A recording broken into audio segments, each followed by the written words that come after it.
To be or not to be, that is the question whether it is noble in the mind to suffer those things and hours of outrageous fortune to consequence to see of troubles and by posing in them to sleep pretends to dream. You get the idea. The Micro Machine Man here presenting the genuine, original, colossally collectible, most miniature replicas of the real things, Micro Machines. A lot of people know me as the Micro Machine Man, or the FedEx guy, or terrible Testaverde from Saved by the Bell, or just that guy who talks fast. In fact, I was in the Guinness book as the world's fastest talker, and so for the last 40 years, if you needed a fast talker, I was your go-to guy.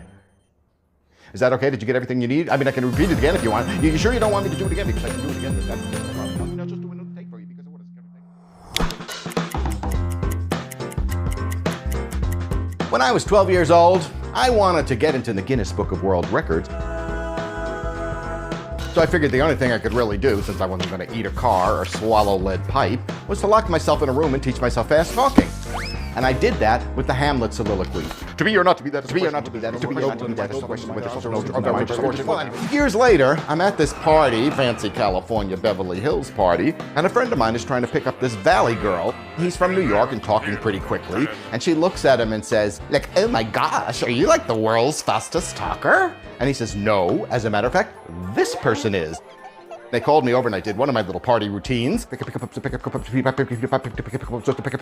a guy walked over and he says, that's incredible, I'm a producer and I'm going to put you on a show. I went on the show and I did the fast talking thinking that would be it. And all of a sudden the phone starts ringing, I'm booked all over the place and I managed to make a living out of it.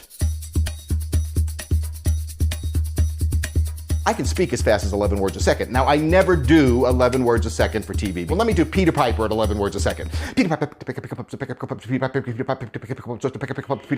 and you kind of hear me going pub, but that's really all you're kind of getting. But when you do TV, there's visual reinforcement. People see you and do whatever. So I do about 7 to 8 words a second. That would sound something like Peter Piper,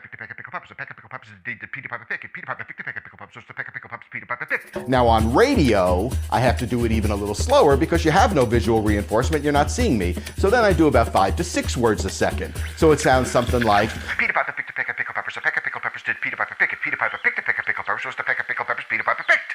And that's kind of the secret to my success, because if you can't understand what I'm saying, they're not gonna pay me the big bucks. Now, the very first commercial I did was the Federal Express commercial.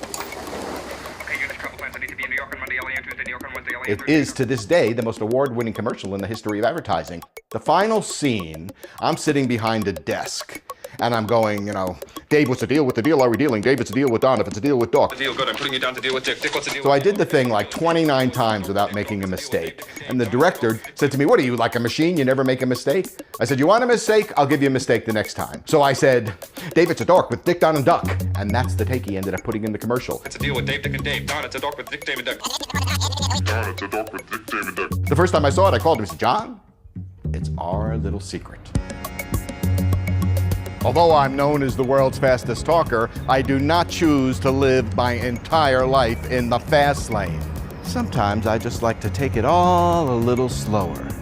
But sometimes it's really, really good to be fast.